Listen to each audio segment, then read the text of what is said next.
Well, joining me now for more is Eric Ham, CTV News political analyst. Eric, we just heard tributes there from right across the political spectrum. In such a divided political climate, what does it say to you about Jimmy Carter that he was so widely respected across the board? I think he was someone who truly transcended politics. For him, being president of the United States was not simply about winning. It wasn't about winning the next race. It wasn't about winning the next political battle. It was about lifting the country up and making sure and ensuring that the nation was always tapped into its better self. We know that it's always been said about the United States that it is that shining city on the hill.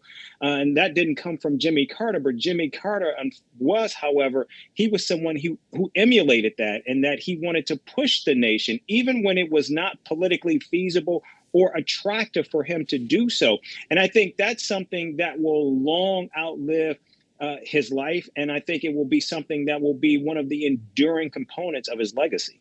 Speaking of enduring components of his legacy, I mean, his time in office was plagued by challenges with the economy, but he's also being remembered for his diplomacy, forging the historic Camp David peace accord, among many, many other achievements, even once he left the White House. As Donald Trump comes into office, there are wars in Ukraine and the Middle East. There are growing tensions between the US and its neighbours to the north here in Canada and the south in Mexico.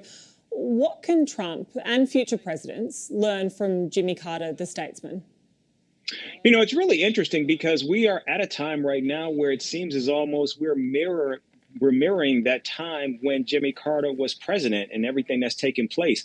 And we know that Donald Trump has made clear that one of his biggest issues that he will tackle is the issue of China. And while many people, and rightfully so, credit former President Richard Nixon with normalizing relations with China, it was actually Jimmy Carter who actually walked through that door, creating diplomatic ties with Beijing. And so I think what we have seen from former President Carter was not only in terms of what he did as a president of the United States, but also, and most importantly, how he continued to exemplify and live that life of service and of deeds, and of course, attempting to tap into humanity, the humanity within all of us. And I think that's something that will be something that many people will continue to relish and revere about the late president. Yeah, and just speaking of that life of service that he continued even after leaving the White House,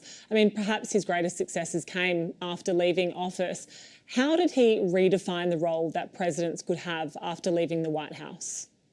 I mean, that's pretty much, I think, the biggest component of his legacy. I think you're right in that he redefined the post-presidency. And while now that club gets a little bit much more smaller and much more elite, again, when people are elected to that highest office in the land, one of the first questions it often asks is, what kind of legacy or what kind of life will we see from this person when they leave? And so now that becomes just as much as an important component of how they operate in the job as what they will do when they leave the position of commander in chief. And we see that Jimmy Carter continued to give of himself tirelessly, effortlessly, even into his 90s. And of course, being the longest living president in U.S. history, we continue to see that that was a life of service even up until the time that he died. Eric, before we let you go, we know that you have a personal story about former President Carter. Can you share that with us? Yeah, sure. You know, there was former President Jimmy Carter was tapped by former President Bill Clinton, who was president at the time. The United States was going to invade Haiti, and this was as a result of the military junta that had overtaken Haiti. And it was Jimmy Carter who asked for this 11th hour intervention to stave off this military invasion by the United States into Haiti. And so he took with him at the time Senator Sam Nunn, who served as the Armed Services Chair, and Colin Powell. And I actually had an opportunity to interview both Sam Nunn and Colin Powell on that mission to Haiti. And it was a very striking story because while you had both of these men, Sam Nunn, Senator Nunn and Colin Powell, two military people who were there to work on behalf of Jimmy Carter to try to thwart military action and create peace. It was Colin Powell himself who said that in the meeting, when they were meeting with the junta, there was this M16 rifle that was sitting in the corner.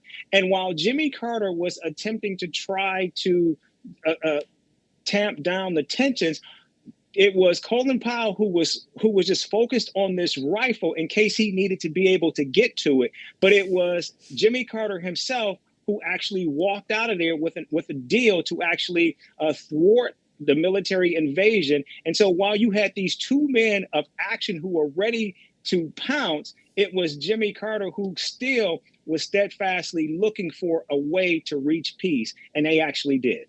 An extraordinary life and legacy. Eric Ham, CTV News political analyst, thanks so much for your time.